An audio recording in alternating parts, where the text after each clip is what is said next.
61616161616. Yeah, I got no video for y'all. This Big Brother Scene 17, episode 7. Let's get into it. So, John is celebrating with Shelly and Clay about failing to win the On the Block comp, and they talking to this nigga like a freshly neutered dog. Who's a good boy? You're a good. Yeah, you John. Like, nigga, stand up. They talking to this nigga like a manager or something. Oh, you won't be one of our expendable pawn. Like, what the fuck? And y'all know, like I know, any job that said that to you or anybody else and acted like that they weren't expendable, the job eventually showed them that they were. Sadly, in the veto comp, Day goes against John and loses, and she says she hopes he wins and takes himself off so she can go against Audrey, which makes sense. Poor baby. She don't even know they'd rather have an admitted and exposed liar instead of her. Clay tells Shelly to tell Becky about getting Day out, so she does. And now when they tell John that he needs to not use his veto so they don't have to replace him with someone, the look on his face was fucking priceless. I don't know why he was surprised. What you thought?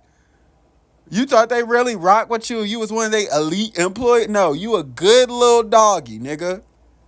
You a lap dog. So Clelly ultimately decides to tell one of the twins that they're using her as a pawn. And she's like, yeah, I'll take one for the team. Fuck out of here. Aquaman says the thing about Day is people know she's not a straight shooter. If anything, she's the opposite. But yeah, go ahead since you know so much. Aquaman says he needs to make sure that the twin doesn't go on the block this week. So he's going to try to get Meg on the block instead of the twin. So he tells Vanessa that Meg's group is thinking of flipping on Clelly. Audrey tells Clay that she feels like with the way he's talking, she's going to be around to do him and Shelly's bidding and just be an extra vote. Yeah. Like, what? We can send your bitch ass home tomorrow. I mean, I appreciate the sudden honesty and integrity and not just being like, yeah, I'll do that and then not doing it. But still, what'd you expect? You thought they was really giving you another chance because they genuinely rock with you? Hell no.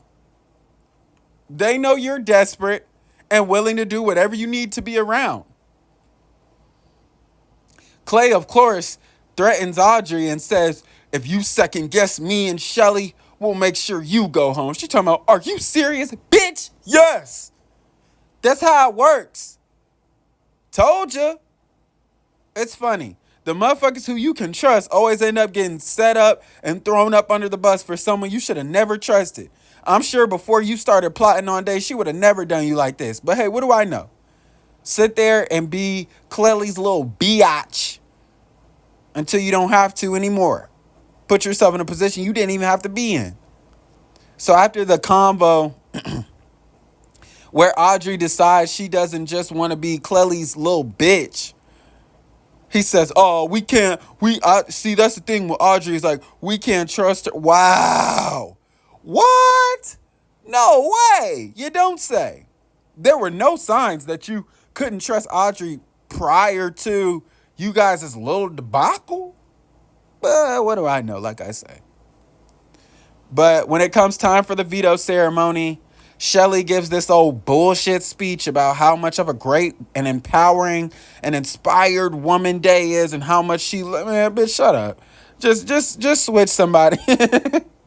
All that shit, man, just switch me for, just replace her with whoever. Like, we don't have time for, you're such an amazing woman. And girl, you don't like her.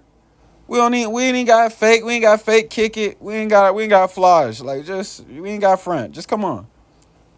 So she ends up replacing John, who uses his veto to take himself off the block, with Meg. And that's where the episode ends. But now that it's Meg and everyone likes Meg, come on. And motherfuckers think they know shit about Day, but they only know, what they're told. They don't really know her for real. And the reason that she's acting a certain way is because motherfuckers is being shady towards her. So she's warranted to act the way that she is. But that's just how it is for black women. People do stuff to black women, and then when black women get out of pocket, they get out of character, then black women are the ones who are, You know, they're out of control. They got anger issues. Got to control their temper. They need to be watched. Like, nigga, they're doing this. They're doing this because of y'all. They cool as fuck. She just real as fuck. And y'all sitting up there trying to act like she stupid. She born yesterday, fake it in front of her face and shit like that. And she not going for that shit. But like I said, yeah, that's how it is with black women. You guys interrogate them and antagonize them, and then when they start turning up on your ass, then all of a sudden they the villain. But anyway, it is what it is. Don't forget to leave a like and subscribe, share it to cash, to your friends.